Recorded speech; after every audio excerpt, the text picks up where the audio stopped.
Hey, Juventini, welcome back to the All Juve Cast channel where it's all Juve all the time. All right, we've got a victory to recap. All right, and yeah, it had to be a win. Better have been a win, and luckily it was 2-0 Juve against Udinese. And the guys, yeah, I'm sure we're gonna touch on all our personal thoughts. Obviously, again, leaving a lot to be desired in terms of gameplay, but hey, win's a win. We take the 3 points and we move. Breaking this one down, we got Lucci and Tony. Tony joining us, making his debut. But you guys might be thinking, why did we bring on Tony and who is Tony? Well, let's show you who Tony is, okay, and Oh, how man. he made his way on here because this guy, man, he will get you hyped up, okay? So you got to get to this guy on Twitter. His handle's there, and it's just awesome. Let's get to Tony's little highlight reel here. We've got a couple of vids here. But what I saw yesterday, maybe a glimpse of hope that he's changed. Listen, you guys are taking this out of context. You can't always put the score line. We could have scored 16 goals yesterday. It's the fact that we're moving the ball differently. Okay, Bentoncourt looked alive yesterday. Maybe 4-3-3 is what we have to do. Maybe we have to play certain players in their positions. Maybe Allegri finally fucking woke up. Now, if he doesn't wake up and he goes back to 4-4-2 with the stupid shit he's been doing, then I'll agree with you guys. Allegri's just not in. But what I saw yesterday, maybe a glimpse of hope that he's changed. Listen, you guys. And then we get the victory. And this is probably going to be one of my favorites. And yeah, we'll get to this one right here. What did I tell you, boys? Let's go first place. Let's go. What did I tell you, boys? Let's go first place. Let's go. Put that on a I love loop. that. I absolutely love that. Place. So good. So good. So Tony gets in here. And we're good to go. And man, we're happy to have you on here joining us. We got everybody rolling in here now. Buon domenica, ciao tutti. Haneen, Bob's always in here. Death clutch. That's pretty bad. Cliff, of course, making his way in. So, Tony, we got a little tradition around here when people make their debut. We love hearing how they became Juventini. So Oh, God. take the time and let's hear the story of Yeah. why for you it's Juventus. All right. So this is going to come off really crazy to you guys, but my parents are both born in Naples, Italy. And when they came over to America, I remember watching Serie A with my dad. And I kept asking him, why aren't we watching Napoli? Why isn't Napoli on TV? And he kept telling me, well, they're in Serie B. They're in Serie B. And I'm like, well, I don't want to watch that team then. Okay. So all of a sudden he puts on this team and I just see a guy score and the tongue came out and I'm like, wow, this guy's pretty cool. I'm like, who the hell is that? And he's like, oh, used to Del Piero, Ando, Del Piero. I'm like, so is he a good player? He's like, hey, Italiano, born. I was all right. So I kept watching. I'm like, holy shit, they got this guy with this blonde hair next to him. They got this guy here. I'm like, this team is sick, dude. Yeah. And then, I got my first jersey from my grandpa. He gave me a Del Piero jersey from the 2005 kits, the beautiful Sony ones. And, that kind of stuck with me. And man, I couldn't stop watching them after that. It's just from there, we went downhill, uphill. I don't care. Wherever we are, I'm UA. So. That's beautiful, man. That's a great story. story. That's awesome. And I love the fact that they're Napoli fans and I'm a Juve fan. That just makes it 10 times better. Yeah, and we're that is awesome actually, and we know some Napoli fans to make comments about Juve fans where they come from, so that story especially makes it that much sweeter. So you guys made the right choice, by the way, absolutely, 150%. We're happy to have you here. We've got a match to cover. It's Juve Udinese. We will get to the lineups going into it and whatnot, and again, still. We knew we'd get a bit of rotation and guys played a lot of minutes. Maybe we were a little bit surprised to see McKennie start, but I kind of wasn't. But he did play the full Supercoppa match that obviously went 120 going into kicks and everything. But the lineup, pretty much, I think, what everyone was expected on the projections there. It ended up being exactly what Allegri's last one in training was, which was Tech and goal, Quadrado, Delict, Rugani, Pellegrini, McKennie, Artur, Bentancur, and Kulishevsky with Dybala and Keane. Any thoughts you guys wanted to touch on the lineup going into this Udinese match? For me, I was fine with it. I said I'd like to see it at least play out in a 4-3-3. Kulishevsky on one wing, but Dybala on whatever wing we were going to really push with a fullback. So if we were going to be predominant at a Quadrado side, put Dybala off that side so he could slide centrally. We didn't end up really seeing that at all. We'll get to that. But my biggest thing was my eyes are on Kulishevsky. And in the absence of Chiesa, I am going to continue to look for this kid to push himself and bring much more to the team. And again, we'll get to the player performances side of everything, but I was happy with the lineup. I was fine with it. Happy to see Pellegrini in, and I think a lot of us were. Let's get to your guys' thoughts on the lineup. Tony, why don't you kick us off?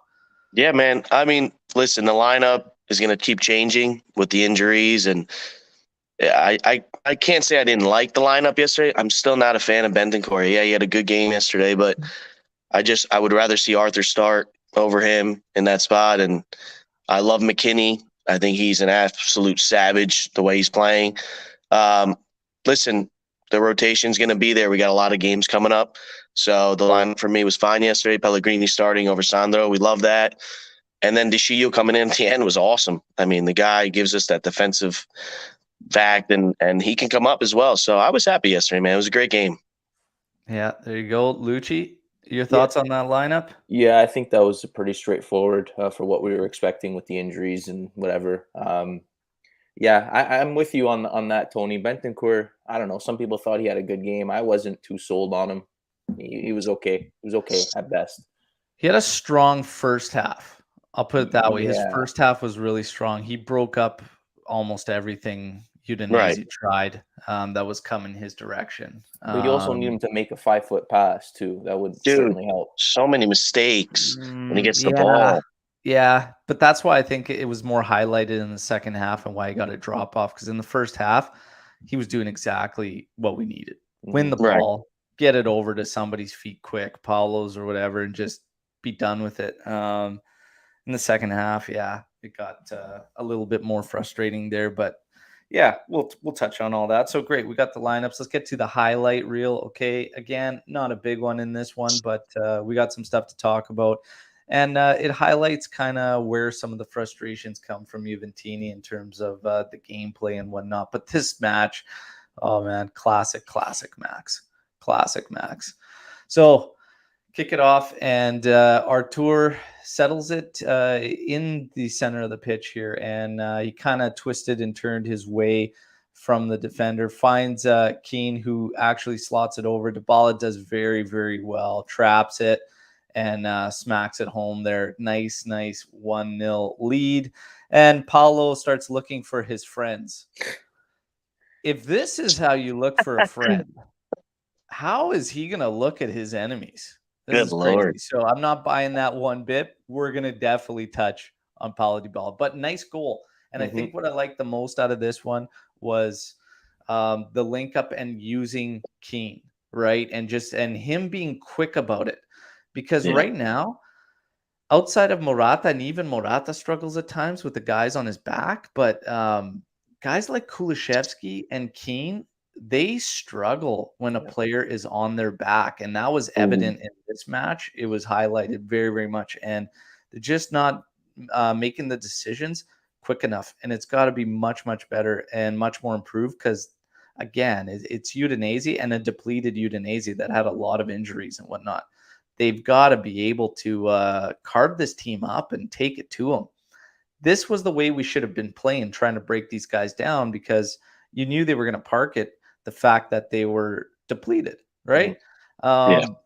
Settling for crosses and whatnot when really your only aerial threat is Weston McKennie is kind of, I don't know, not the best strategy in my opinion. So I like the way we linked up on this goal, and I thought we should have been doing it a lot more.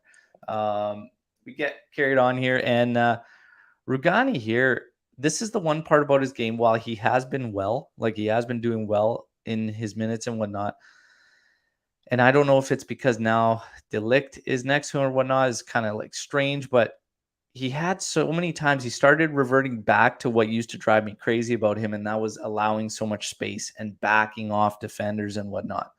The second the guy gets the ball, Rugani, instead of being right on his back, not allowing him to turn, he drops off and just allows him enough space to turn and come out wide here because of this player here that made that run, which I believe is De La Feo. Yep. But De Ligt is right there. And if Rugani doesn't have the awareness or the presence of mind to know that De Ligt's back there, or either De Ligt didn't communicate it, that has to be a hell of a lot better moving forward. Because you just can't do it and give these guys opportunities. Luckily, this guy sends in a very non-threatening shot that Tech easily gobbles up, but it's the amount of space we allowed at the top of the area that was frustrating me. The fact that it was Udinese, you know what I mean? You can't do that against the good teams. They'll punish you. You know what I mean? So that was one of the things in this one I didn't really like seeing, was how much space was being given. But for the most part, Rugani, I was actually fine with. I have been fine with in his appearances here. Did you guys notice that drop off in the defensive phase and how much time and space we were giving guys, even allowing crosses? I was pissed that we didn't have higher pressure on them defensively. What did you guys think? Yeah, I think that especially Rugani, we've seen this before. Like you mentioned, Albie, he's always been that type of defender to kind of back up and leave too much space to allow the guy to come towards him, which is probably not the ideal situation you want to put yourself in. Yeah. But again, he's played better than I expected, so I can't really bash on him too much. Yeah. Going back to Tony. Going back to goal, go ahead, bud. I was kind of disappointed we didn't see more of that type of attacking from this team, especially like you said, like you got to take it to Udinese. You can't just really, sit back and expect to put in, 30 crosses and score like that. But yeah. Go ahead, Tony. No, it's like the Allegri tactic of just letting them come into our, box and allowing them to drop in. I'm just not a fan of that anymore. We don't have that Bonucci, Chiellini, Barzagli to sit there and absorb everything. I mean, when you have a player like Rugani and then De Ligt next to him, I would rather Rugani press and let De Ligt sit a little bit. And it's just they're both sitting. And you're expecting our center mids to take on those guys, and they're not good enough to do that. I don't like it. I'm not gonna lie. I'm with you on that one. It's got to be. There just has to be more pressure there. This is a team we should have controlled the entire match straight through. Exactly. Regardless of what tempo and pace we played with, still should have controlled it and just allowed them to do far too much. And for the most part, after Dybala's goal, I mean, we'll get into this on the highlight reel. It's 1-0 for way too long, and you can't let teams just stick around like that. One mistake that ends up in the back of the net, and now all of a sudden you've got an extreme adverse scenario that you have to get yourself out of. And I don't like that, especially with the fact that we're just not banging in goals, right? So yeah, just one of the little things noticed on this little play that was consistent throughout that first half. Here you have Bentancur breaking up a beautiful, just breaking it up beautifully, leading the rush here. But again, it seemed like he finds Dybala there. Dybala had to stop for the pass, first off. But he finds Dybala there. And then it just seemed like these guys didn't really know where to go. There was no other options. He just kind of shot, like they both just go straight to the area. Nobody like going out wide or giving it, like there was nothing to really work with. That's what frustrates me with Keane, though. Like he should have better awareness than that. Well, yeah, and it's just I agree. I couldn't understand. I'm watching this whole thing develop, and I'm like, man, they're running, taking defenders away. So it's just Paulo, maybe just hoping that he takes the guy on and beats him or whatnot. But yeah, he had no options whatsoever. But Al, he's got to get that shot on target. If he gets that on target, then our guys are there. But it's like that's the problem. We can't get a shot on target, and then our rebound's never there. Yeah, this one just sails right over the net. And I think we pretty much finished the half kind of there. Yeah. And now we get to the second half. Cuadrado whips one, solid one in there. The keeper had a hell of a time getting to it, but he gets to it short side there. Here, you have once Locatelli enters, and you start to see just the difference. Yeah. The difference that none of the other midfielders have. Here's a one-touch pass, okay? Pass comes in from the flank from quad. One-touch pass splitting these mids.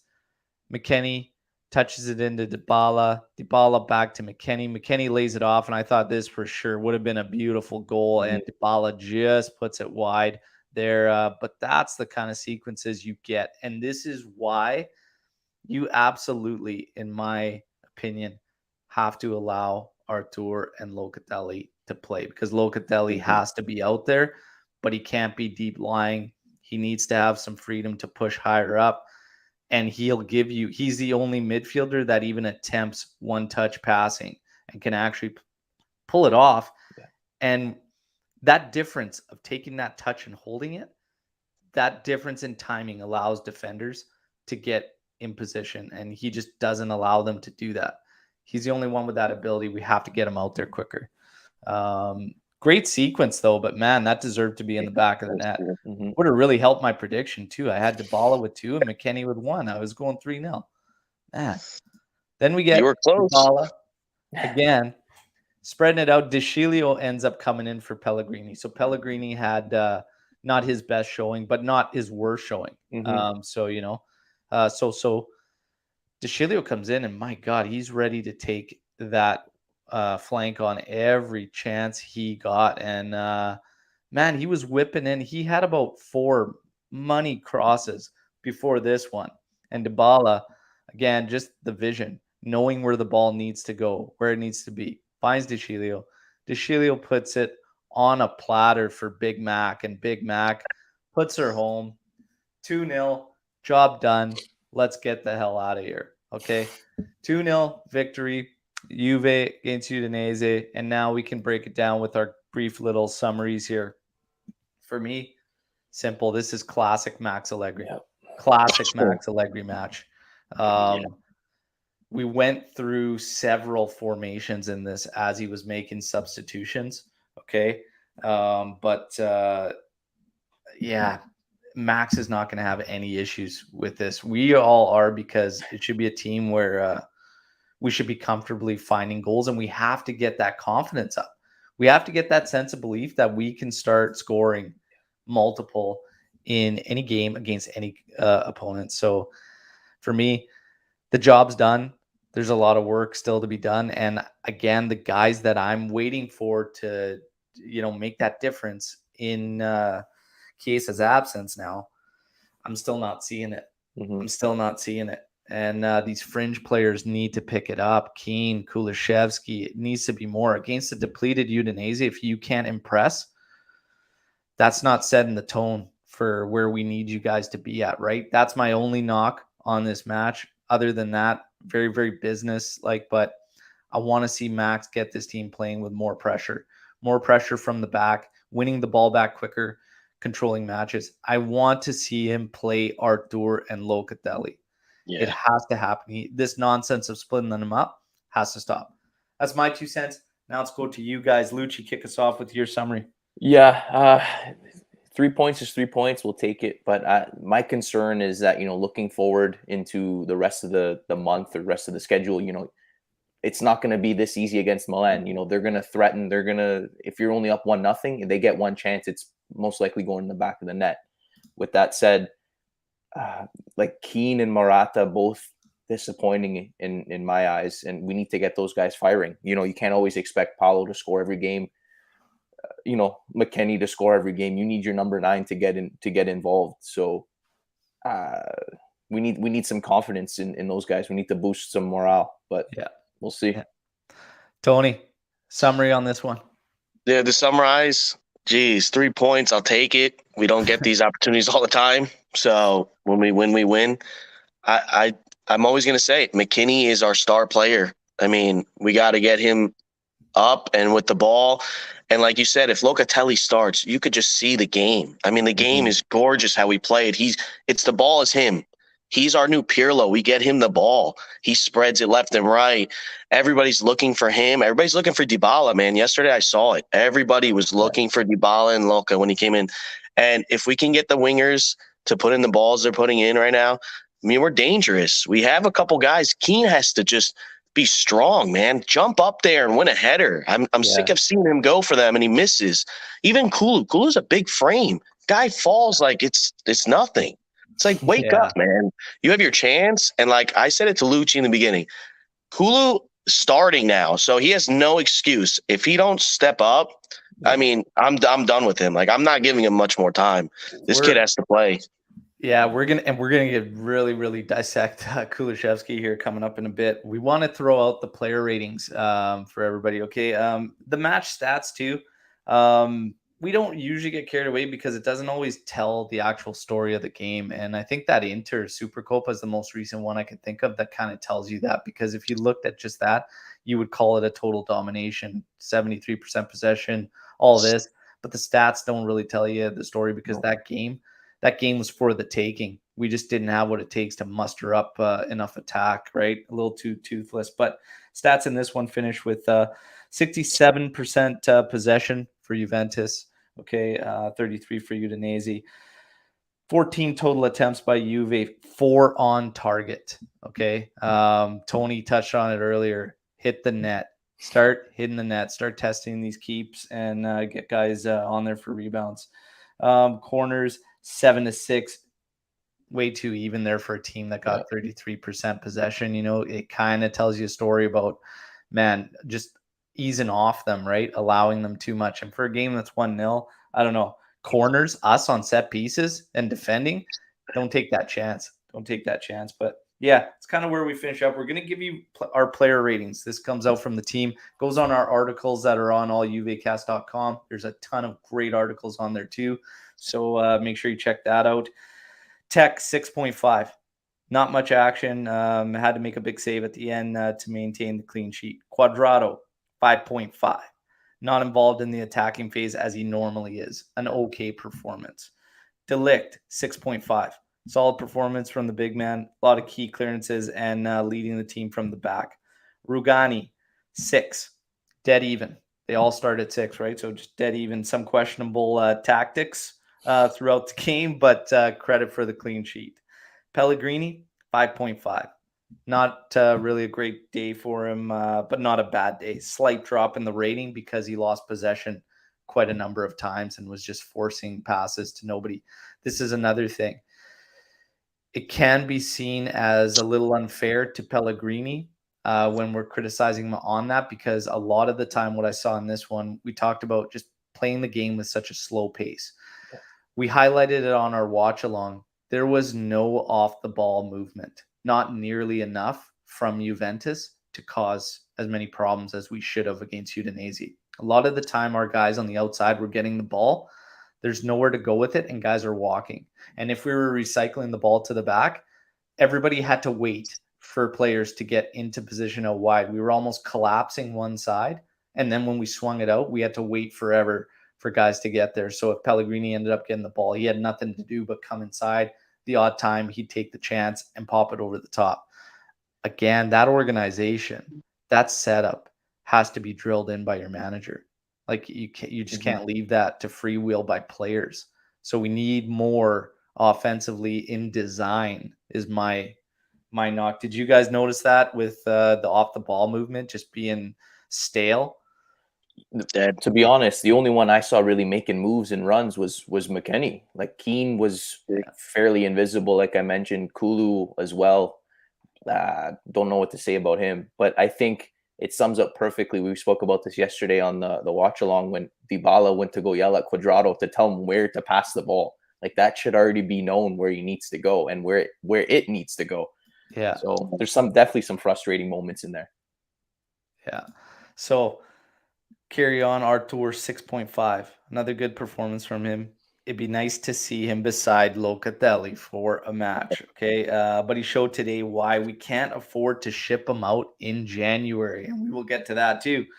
Bentancur 6, dead even. Lots of good running, lots of fouls, no yellows, good performance. Really good first half, I think. Second half, a bit of the drop, but to be even at 6, I think is fair for Bentancur in this one. McKennie 7. Hard to argue that he hasn't been our best player in this short 2022 sector of it. Okay. Yeah, goal puts him right near the top for man of the match this week. Keane, 5.5. Assist on Dybala's goal brings him up half a point, but it's hard to find positives in Keane's game as of late. So that's his rating. Kulishevsky, we simply put, we were taught if you have nothing good to say, don't say nothing at all. We'll leave it at that with Kulishevsky, 5. Dybala, 7. Our captain was our leader today. Man of the match went to Dybala. So let's get to our Stripe Tarts Apparel sponsored man of the match. Okay, so yes, everybody check out the sponsor, show some love. Proceeds go to charities and it helps support the pod. Okay, stripetartsapparel.com. My man of the match, Paulo, easily, hands down. Great performance from McKennie as well, carrying on. Shocking, we've been praising him for how much he has in the tank. After 120 minutes against Superco, he looked unfazed. This guy's an animal. He's starting to really come into his own. We saw some McKennie in the first half of last season under Pirlo, what he can do, but it's taken on now it's taken through with Max as well, and he's becoming very, very important to this team. Happy to see it. But I think for me, Dybala gets this one. Tony, your man of the match. I'm going to give it to Dybala as well. The way his finishing has been on point. He's been taking, like you said, that leadership role. He's taking our shots. I mean, without Dybala, we don't have many shots on goal or even at the goal. So I'm going to give it to Dybala and McKennie up there as well. But good game for him, and I'm happy to see he's waking up. There you go. And now, Mr. Lucci, are you going to make it unanimous for Paulo, or are you going to shed weight? Yeah, it's hard to argue otherwise. He was always open for the ball. He was always switching the play like we saw to Lord Di Cilio. Great play there, great goal. He was always involved, and that's what you want to see from him. There you go. So Dybala, easily man of the match. Dybala. Oh, Dybala. What are we doing with Dybala? What are we doing with Dybala? So obviously we touched on it there, and Alex P coming in with his man of the match shout to Di Cilio, who was tremendous when he came in. So he was doing very, very well. Now, Paulo, we talked about it. We showed the highlight, showed the clip there of him looking for his friend. So now it all becomes a big discussion, as always. Everything's magnified surrounding Juventus naturally. When you give the circumstances surrounding Paulo, his uncertainty with his future and everything, and this apparent renewal that is done. And by the way, Romeo Gresti has again doubled down on everything that he said the entire way through, that there is nothing new coming from Paulo's agent, and that Juventus has not reached out, has not tried to lower the wages or lower the term in any way, shape, or form, and that everything is in fact the same as it was in October. Paulo Dybala, in his interview, a little bit of a jab there at Arriva Bene, because Arriva Bene is the one that's been talking, when asked about De Ligt, asked about Dybala, he made things very clear, Arriva Bene, that it doesn't matter about the name. He makes things very, very clear. I don't necessarily have a problem with anything that Arriva Bene has said whatsoever. And I like that mentality. I like that attitude. With Paulo is interesting, though, and we touched on it before the Supercopa, because he might have said something that maybe wasn't necessary. And that was when he said that he has to prove himself, and that Paulo has to prove himself. And that was the one that was kind of interesting, because I don't know, like it's hard to argue that Paulo hasn't proven his importance to the team when you watch the plays and everything. At the same time, when you say that and you have guys that have broken relationships with the club like Ramsey and whatnot, and it's tough to do that and take a shot like that at your captain. That's a tough one. It's fine saying that the name on the shirt doesn't matter and everything like that, but when you single a guy out, and kind of like say, oh, he's got something to prove to me or whatnot, it's like, yeah, I could kind of see Paul getting a little fired up. Now the discussion becomes, he's your captain. What is he doing looking at management like that off the pitch after a goal? You're doing your job. Your job is to do that and lead this team and score goals. Stop looking at them like that. That's one take. The other take is, completely understanding why he would be frustrated, because this has not been going on this season. It's been going on last season. It's been going on the season before that. They tried to ship him off and make a swap with Lukaku when he's done nothing but want to stay at Juventus.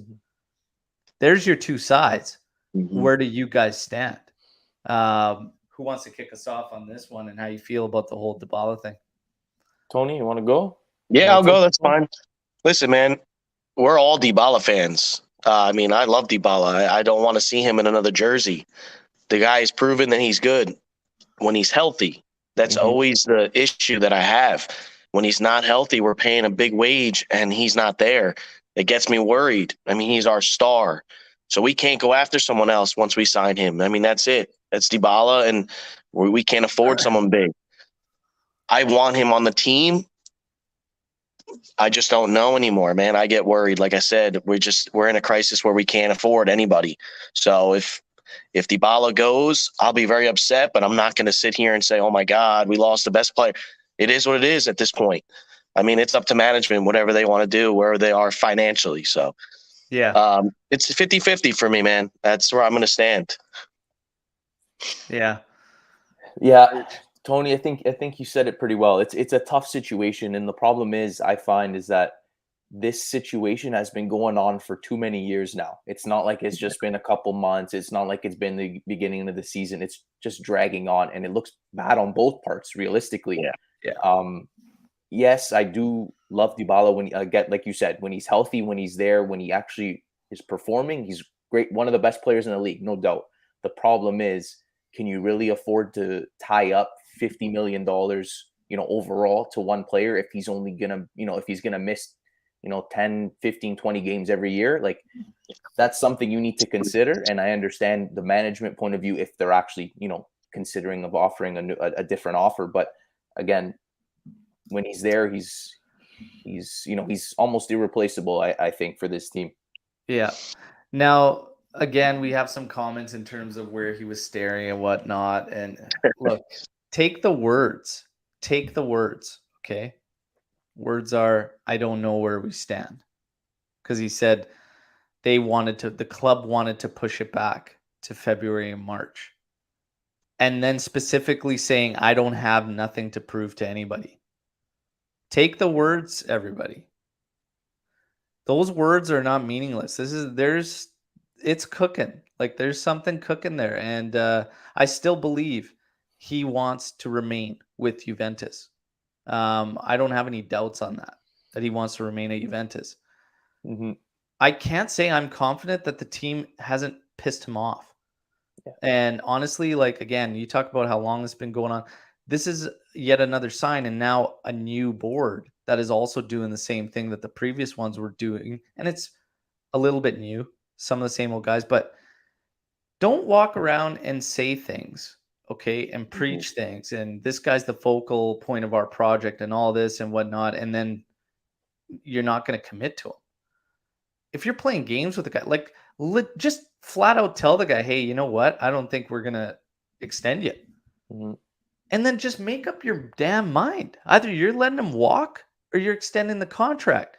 So what difference does it make if you're going to wait on this guy until the end of the season or do it now? Because the thing is, I don't think we're in a financial state to really let him walk. Right. So that's kind of my point, is what difference does it make if you wait till then? And if you're worried about the injuries and whatnot, can you still afford to let this guy go? It's a strange one. I think we have other issues to kind of deal with. I understand that if you sign that contract, where he would end up financially probably handcuffs you from ever making a move for him in the future. But maybe not necessarily. There could be workarounds, even if you have to eat a bit of some salary in the long run to let him go if you had to at one point. But the whole thing seems kind of strange. And I can't say that I'm 100% confident that these guys haven't upset him in one way, shape, or form. And would he empty the bag out there on an interview? Probably not on a post-game interview. But he definitely gave signs that there's more to it. There's more to the story behind the scenes there. And again, we're going with the best journalists out there on what they're telling us, but they're getting their information from their agents. So how much info is that agent going to hand out there too, right? So we got to remember Paulo's brother is his agent, right? I think you'd be seeing a hell of a lot more escalated scenario if he was represented by like a guy like Mino. Yeah. You know what I mean? Yeah, hell of a lot different. So I think there's something there brewing. But again, gun to your head, sign or sell or walk, I guess, in this case, because we wouldn't sell. Sign him or let him walk. Lucci. I'm going to go sign. Tony. Sign him. And I think hungover Anth makes a good point here about the fourth side. If we want to, yeah, that's it. Need to delay the signing so we can make some potential moves in Maybe January. Some option, loans, cheap loans, and then, reshuffle some money in February. I don't know. I got a question. What do you guys think on this, right? Do you think they're delaying it to see where we end up in Champions League or where we end up in Europe overall, top 4 or not? Because maybe we don't have the money if we don't qualify for the next stage. That's what I keep thinking. I'm like, we're going after all these big players, names. Oh, yes, Kamaka, this and that. But I don't think we can afford any of them, to be honest with you, if we don't qualify. Yeah. I really don't. So I was thinking about this a little while ago and thinking, well, if we were going to wait for that, why would we be the ones waiting for that? You would think it would be Paulo kind of waiting for that, right, especially since he's going to be free. But you're right, because the team would be thinking about that because all of a sudden you're losing a bunch of resources too, right? And if you don't get in there and you just tied up a bunch in this player, it could potentially hurt your project, right? So it's interesting. It's very, very interesting. And the team could be fine in doing that.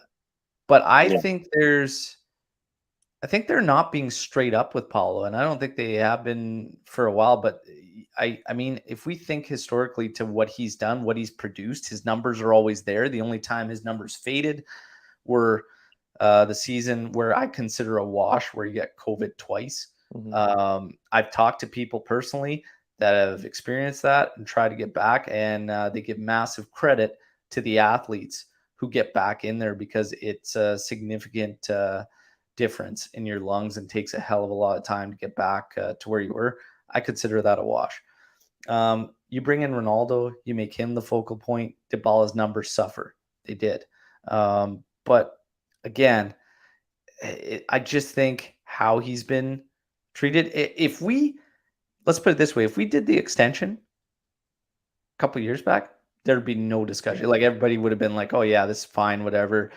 If you look at the roster historically, while Paulo's time through Juventus, there have been guys earning more than him that should never have had those contracts. Now, I understand, 2 wrongs don't make a right or whatnot, but if you're in that locker room and you have produced, done your best, and been a big part of the team, but you get these guys that come in that don't give a shit about the black and white, could care less, are there to collect their paycheck, and then all of a sudden they get pouty, and all of a sudden they've got injuries, except for come international break.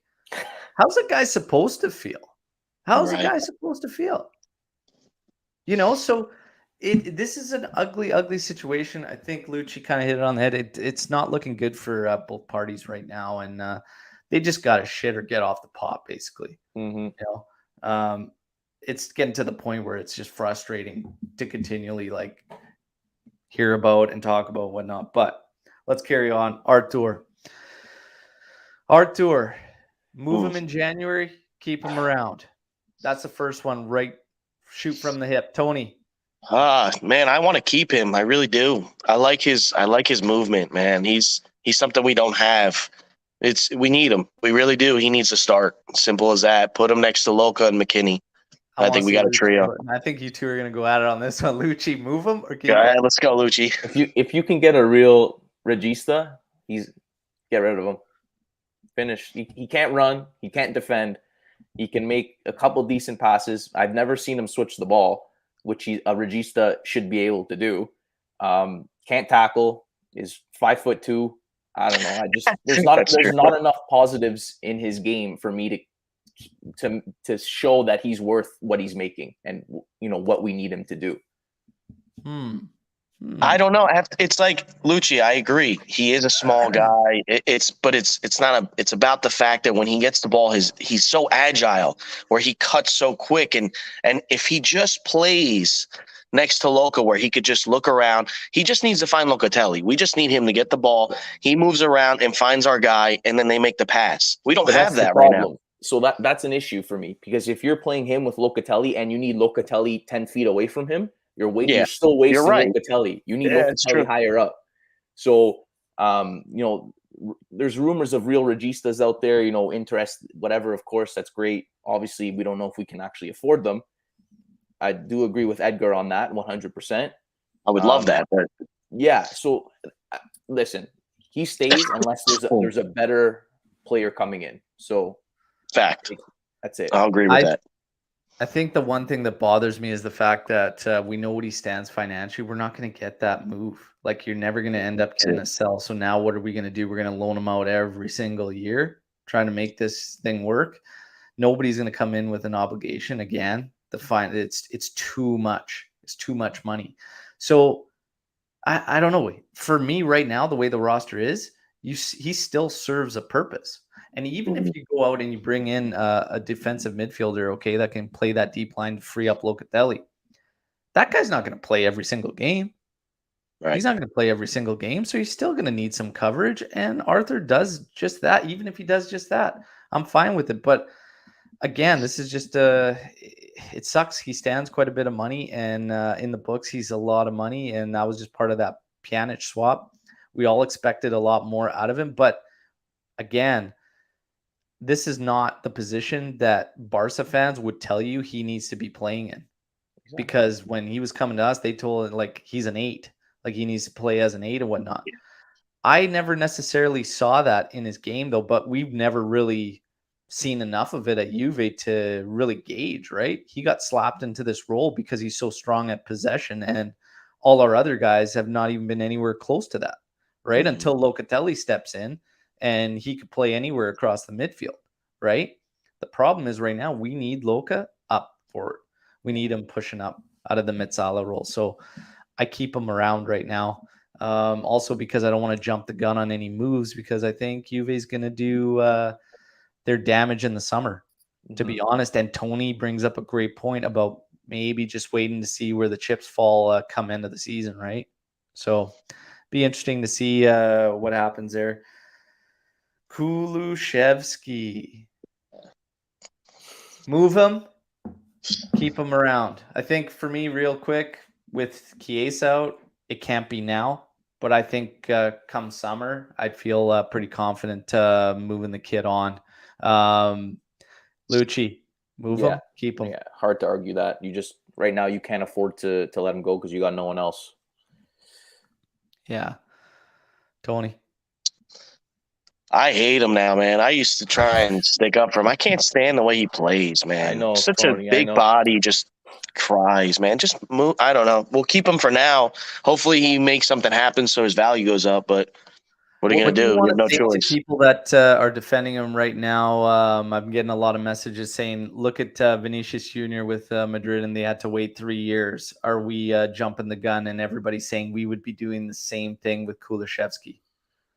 Yeah, but Kulu has no speed whatsoever compared to what Vinicius has. At least he was fast. And, yeah, this guy My argument is Vinicius has a known position. Yeah. Right. Kulusevski, I can't for the life of me figure out where the heck he should play. He's too slow to be a winger. Yep. He's not good enough, in back-to-goal situations to kind of play in the hole. Technically, he's not good enough to be there. Mezzala would be the best place I could think of playing. I agree. And even there, he would struggle defensively. But I think that's probably the spot he was going to play. If we aren't going to play him there and Max isn't going to play him out of there, I'm fine moving along with him. He cost us $40 million. He has capital. There would be a lot of teams invested. And I've always said, if they move him and they sell him, they make that money. I don't care if he goes and lights it up I And was just gonna say that. I don't care because we never saw it and we can't get it from here. Right. So if it doesn't affect or benefit us, I don't care. It means nothing to me, and you'll see that. You'll see that. We've seen that historically with a lot of players, a lot of teams. Totally. The environment sometimes Mhm. can change. The systems can change, guys, and whatnot. And for the most part, everybody that still talks about the statistics of Kulishevsky, the big goals, the Coppa Italia, for me, it just masks subpar performances. Those are just goals on top of very mediocre showings. I can think of 2 times where I was actually like, he had a strong game. Like 2, that's it. And I don't know, there's just not enough there telling me we can't sell him or shouldn't sell him. There's not enough there. Now, everybody, I'm going to remind everybody that's joined us on the live, hey, take a quick second, like the video. If somebody's out there tuning into this on audio, okay, all our audio listeners, get over to YouTube, subscribe to the channel, okay? This is where all the action is. Everybody in the live, like the video, okay? If you're new to the channel, subscribe to it. It's your one-stop shop for everything Juventus. Now, get your questions in for the Storm the Barn session, okay? Start getting those questions in. I'm going to highlight some of the ones that are coming in now. And just keep them coming, okay? And I'm gonna try and mark them. The chat usually gets covered in a lot of filth from guys like Luca, dropping strange little comments in there. But let's see what we can do here, guys. DeScilio and Rugani. We've seen quite a bit of them this season. We knew what was coming from this season on, and where we stood, and fourth center back being Rugani. Chiellini's health is always in question given his age, but damn, Chiellini still gets me when he plays, man. He's still just a beauty. That Supercoppa, come on, man, come on. But these guys have done well, DeScilio and Rugani. Rugani is under contract with Juventus still until 2023. There's also some places stating it's 2024, but I believe it's 2023. DeScilio, however, his contract would be up. Now, is there any way, if DeScilio maintains playing like this, you consider extending? Hell yeah. Now, 21, you kick us off on this one. I would re-sign him. Low wage. I mean, he's a great backup. He comes in, plays good defense. I love how he takes on his one-on-ones, man. I really do. That's one thing I always say. I love Pellegrini takes on his one-on-ones.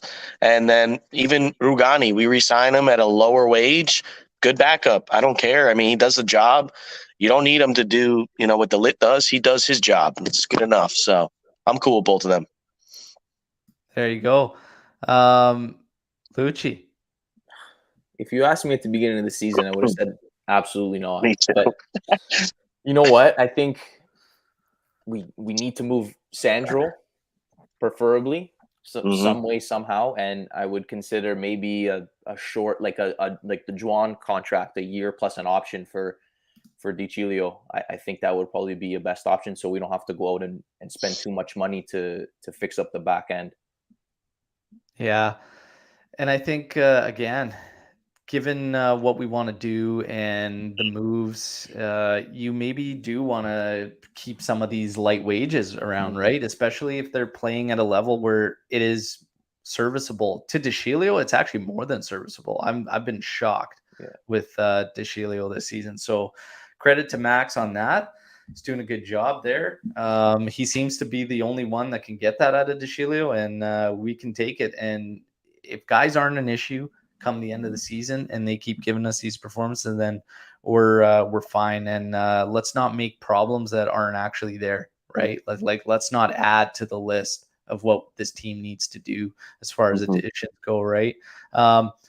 LAC, love the content. Shout out to his friend Sukmarik, who proposed to his girlfriend this morning. Massive congratulations. Nice. Any words of advice? Well, I don't know. Avoid the third ring. Avoid the third ring. Okay?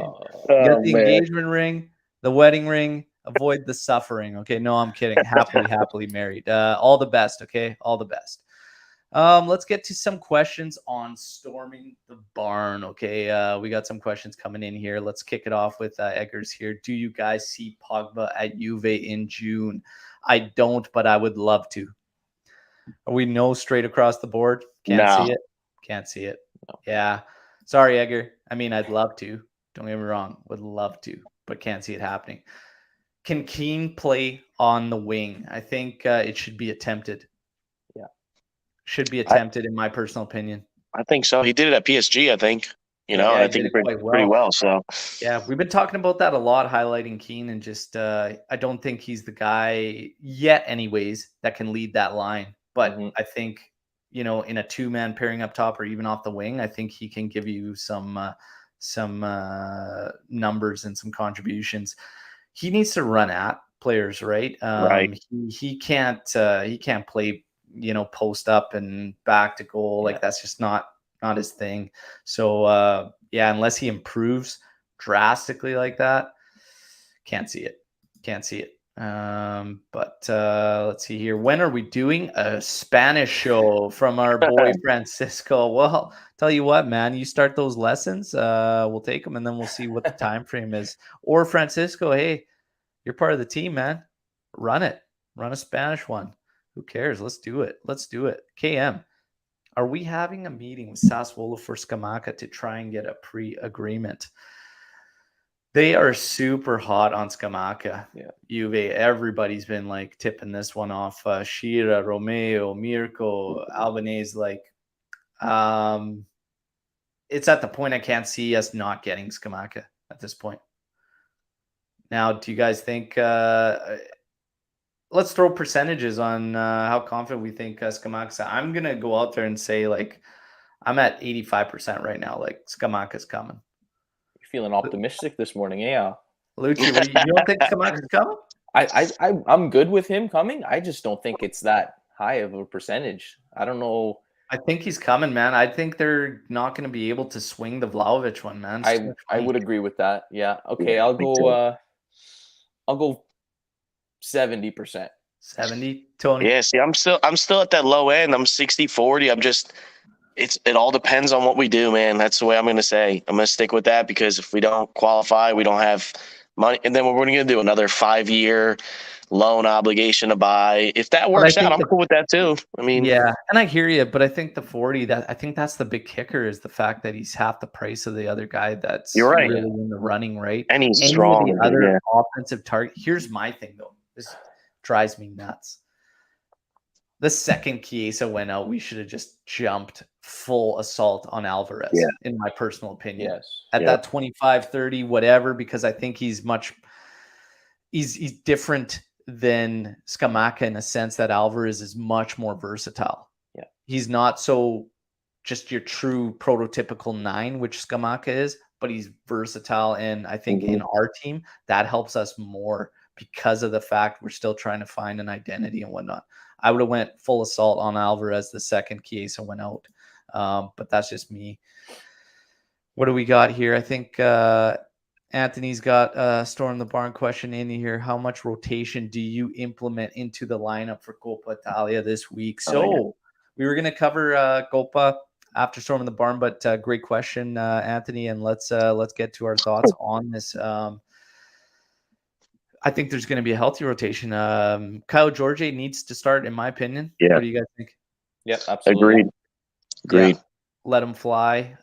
In terms of the midfield, again, I think take your pick. McKennie obviously not in for Coppa Italia against Samp. Like a 90 and a 120. Yeah. Take the day, right? Rest him up. Let's go. Locatelli came in late in yesterday's. He could play. We got a big game the next week in Milan. That's a big one.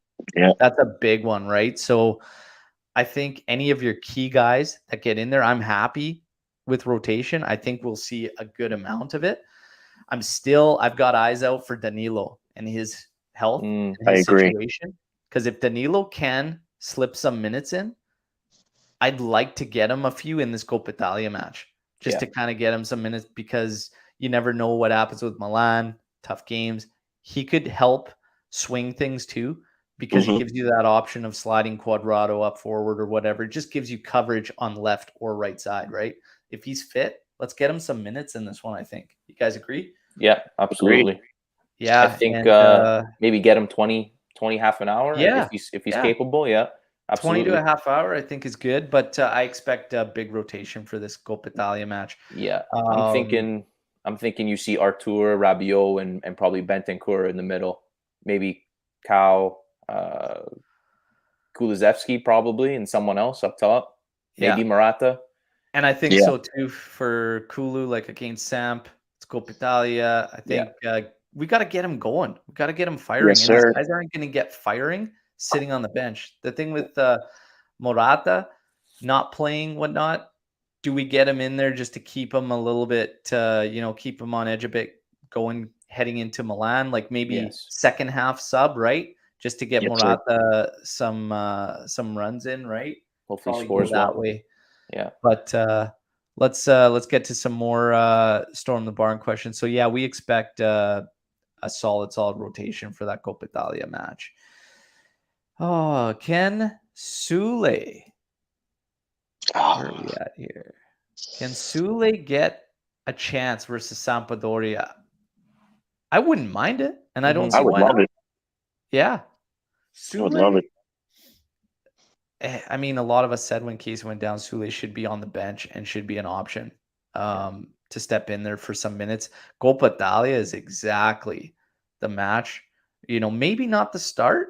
Yeah. But definitely should be getting some second half minutes in the Coppa Italia. So Tony agrees, Lucci. Yeah, and I think if Kulu's not doing anything anyways, why not give him a shot? Give him a chance, right? Yeah. Yeah. We're going to keep it going with some more Storm the Barn questions. Guys, keep them coming. We'll try to get to as many as we can here. We've got, what is everyone's ideal back four? Now, this is interesting because I've heard a lot of changes. Let's consider everybody healthy here. And ideal back four. It's tough. I think it depends on the rest of the lineup. And that's a nice thing if everybody's fit because, Pellegrini I would have as the main left back except for certain scenarios where you would need Danilo there. But I personally, I don't put Danilo automatically on right back. I keep Juan there. And the reason is because I have not been impressed since I've seen Juan start to go back forward. I think he's accustomed now to having more time from playing right back for a few years now consecutively, that it's throwing him off, getting thrown up there and having his time cut drastically on the ball. So I haven't been impressed with him up that high. I like him playing out of that right slot.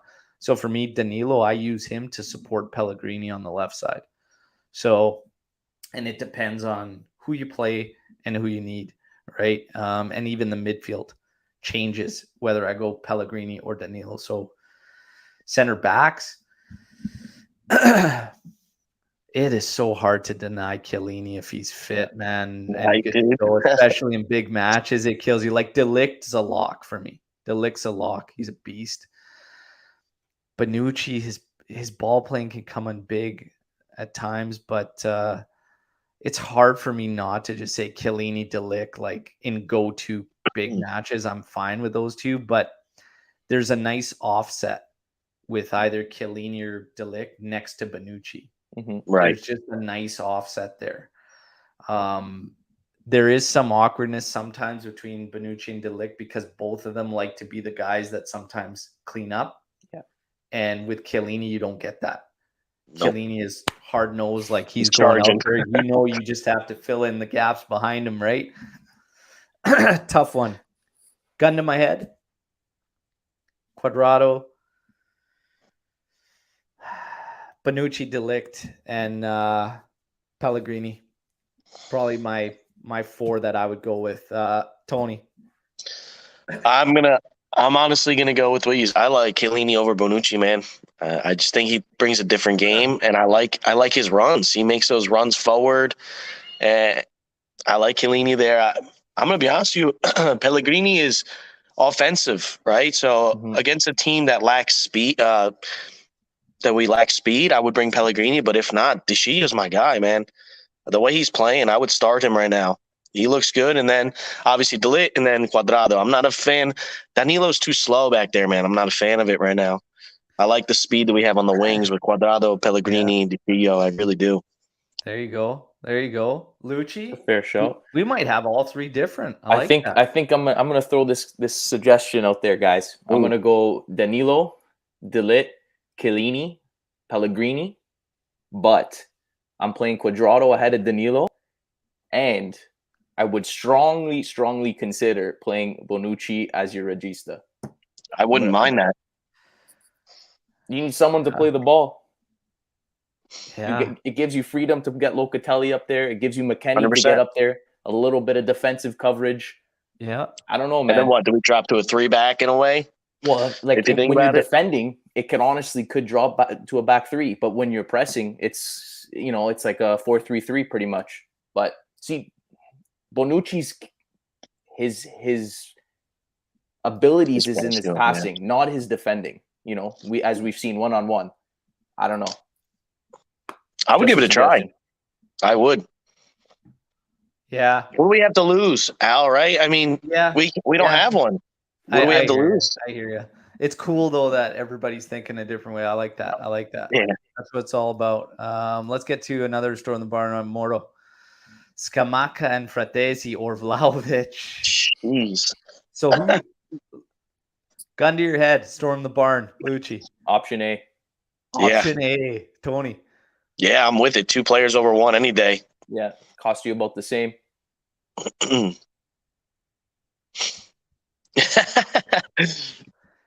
If we had Vlahovic and we could have Vlahovic, I'd probably take Vlahovic. Wow. I think Scamacca is coming 100% because of the financials and everything. But if we could and he was willing and he had it done, I'd take him. That's awesome though. Love it. Let's see what else we got here. What do you guys think of Bonucci saying Ronaldo was a harm to Juve? I think honestly, Bonucci, Chiellini, and Buffon, to answer this quickly, I think said everything that we already knew and felt as Juventini. Right. Tony, Luch? Yep. Yeah, I agree. Yeah. He didn't say anything bad. I don't think there's a lot to make out of it. I think, we all had that feeling and kind of knew that. Francisco came in with the same question. Scamacca, Fratesi, all we need this next Mercado. Yeah, I mean, definitely nothing wrong by any means. Wild one from Edgar. Should we renew Dybala and use him in getting João Felix from Atletico Madrid? So hypothetically, would you use Dybala if that option was there to bring in João Felix? Tony. Man, Tony's looking for answers outside the window there, man. I'm like, someone out there help me. Is Joao the guy though? I can't tell anymore. I mean, it's like he's declined a lot. But his age difference makes a big difference as well. I mean, he's about 5-6 years younger, and I don't know, man. I would do it honestly if that was the option. I would. I would really take the chance. See a Dybala. I don't care. Luch. That's tough. I'm gonna say no. He's got talent. I don't know if I've seen enough of him to be like he's gonna be our star. He's gonna be the focal point. And I see I'm getting crucified in the comments here. Don't worry, Luca. The thing that gets me is that how can you gauge him with how Atletico plays? Right. It's like it's not an environment that was built for that player, in my personal opinion. And I can't help but feel if João goes to the right system, like he would be lights out. Having said that, would I use Dybala to bring him in?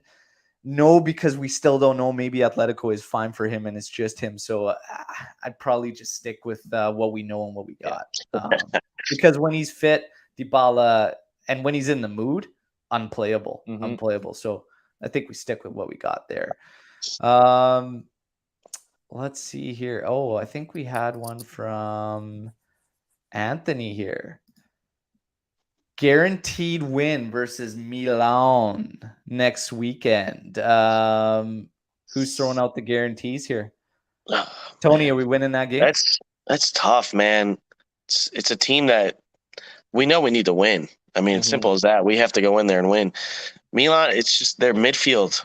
It's like one game they're really good, and the next game they're really not. I really do think we have a chance, man. The way we're playing, I think we could sneak one in there. They don't know about McKinney, man. They have no idea. I think we get this win. I really do. There you go. Tony's a hype guy, so he's always going to be. We're going for the win. We need to win. It's simple as that. I'm not sitting here saying, "Oh, we're going to lose." I'm not dealing with that no more. Positive only, bro. We've been playing good. Let's get a dub. I like it. Lucci, we getting that win? I'm not guaranteeing nothing, but I like their back end's a little depleted. Their midfield's a little depleted since the AFCON. So I'm optimistic, I guess you could say. Yeah. Oh, and Alex throwing out the guarantee. That means we're screwed. Death Clutch. You're killing me, Death Clutch. What's going on? Damn, no chance. Oh, Jeez. man. Juve coming in here off Twitch. Milan is nothing but Grinta. We could win it. We could win against everybody. This team can beat anybody. It depends what Juve shows up and which Juve we get. Story of our lives for 3 seasons right now. Okay. Single for Juventus. Gun to your head. Luch. Yeah, he's a left-sided left back, no? He's left or right? Yeah, left, I think so. I'd give it a shot. I can't be worse than Sandro at this point. Right? When you put it that way, I think that question's answered for everybody. Yeah. So, yeah, there you go. We'll give people a couple chance here to get one more here. This is an actually interesting one and shocking to hear the news break out yesterday. I don't believe it for a second, but Atalanta and Gosens. I saw that, yeah. Mm-hmm. So what was it? 3.5 or something? Why didn't we make a move?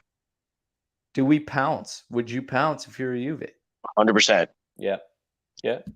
Any fear of the systems and him being a wing back as opposed, can he do it in a back four?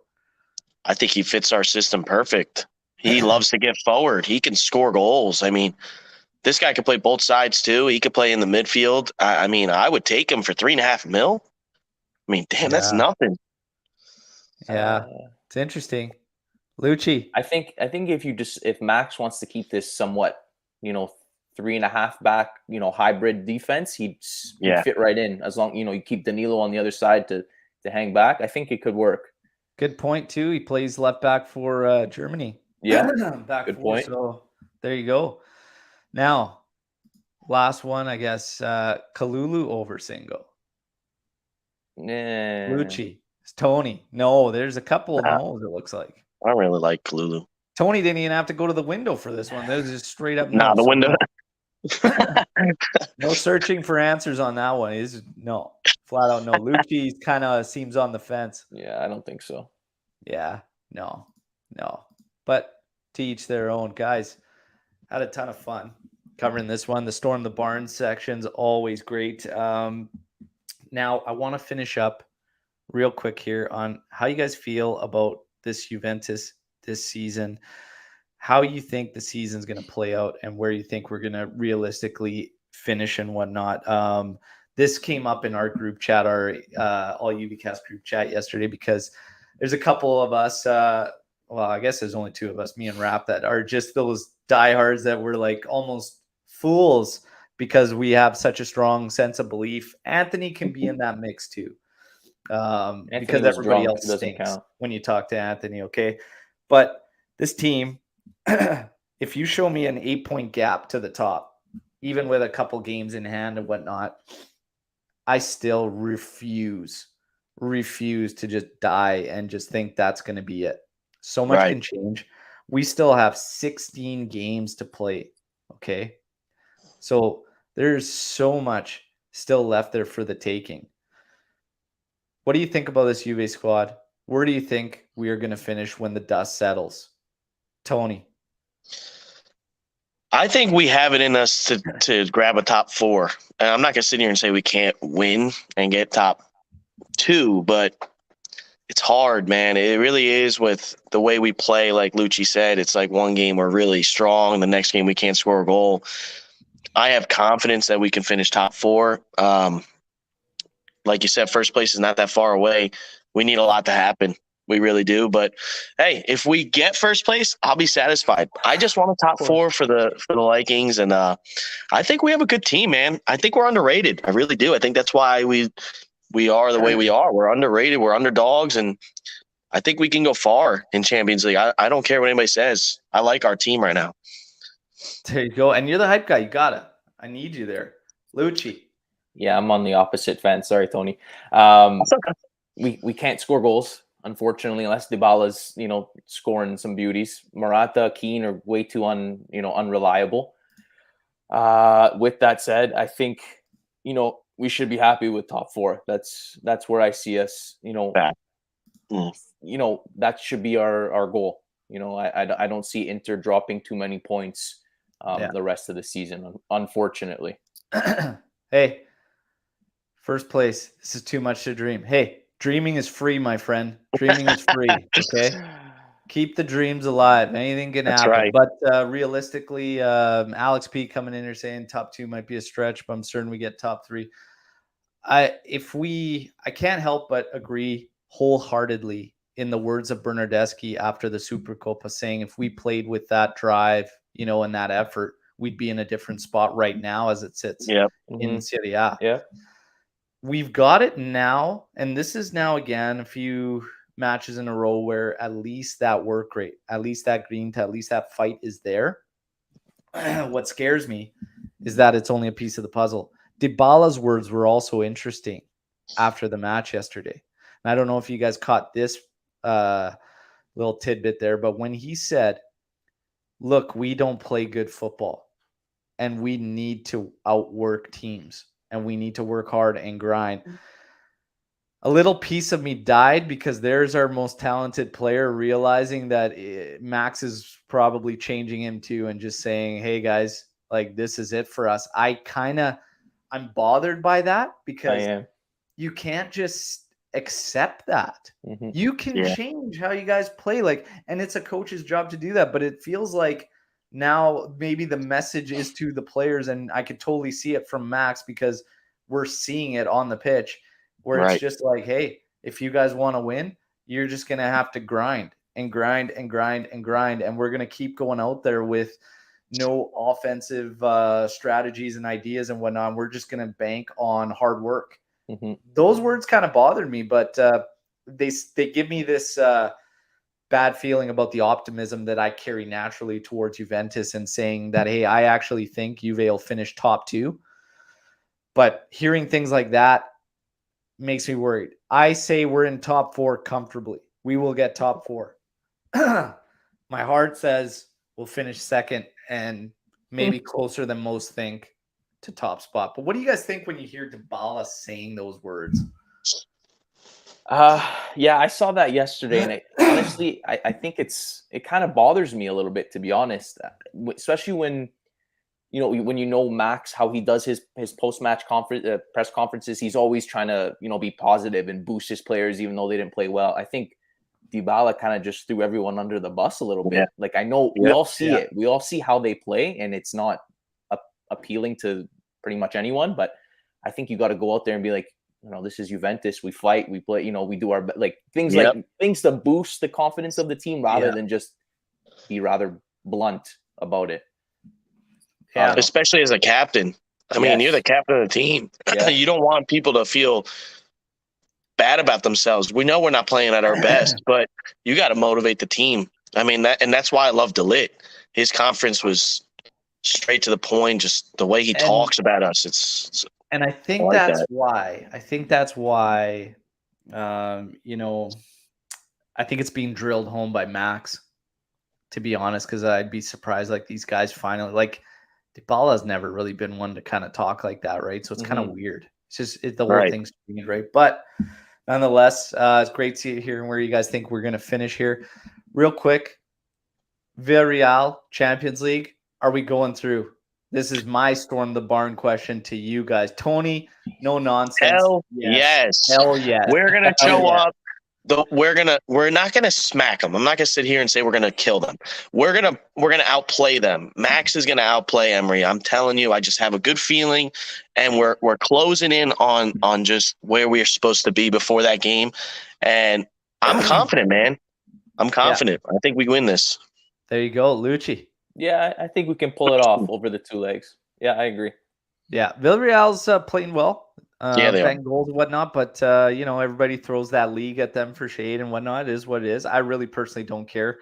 Juve's going in with a good mindset right now. We're working hard and grinding, and that's what you got to do to those teams. So hopefully we get it done, guys. It's been a blast. Everybody, reminder: like the video, okay? Subscribe to the channel. If you're tuning in on all your audio outlets, get over to YouTube, okay? We're sick and tired of waiting for you, okay? Get over here. It's where all the action is.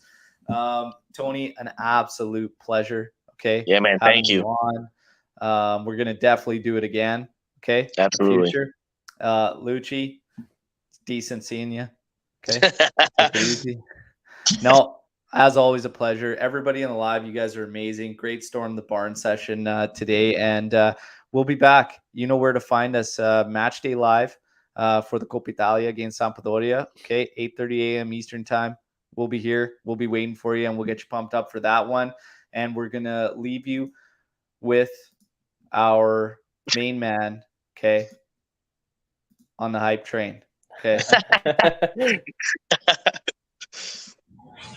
What did I tell you, boys? Let's go. Forza Juve, guys. Let's go. Absolutely love it. Absolutely love it. Okay. So, yeah, guys, quick tip. You want to get on? Hype videos like that, man. Amazing. Amazing. We love it. We love it. Okay, everybody, have fun. Enjoy the rest of your weekends. We'll talk to you midweek for that Coppa Italia where we beat down Samp, okay? Anything less will not be tolerated. Till next time, fino alla fine, forza Juventus. Ciao tutti.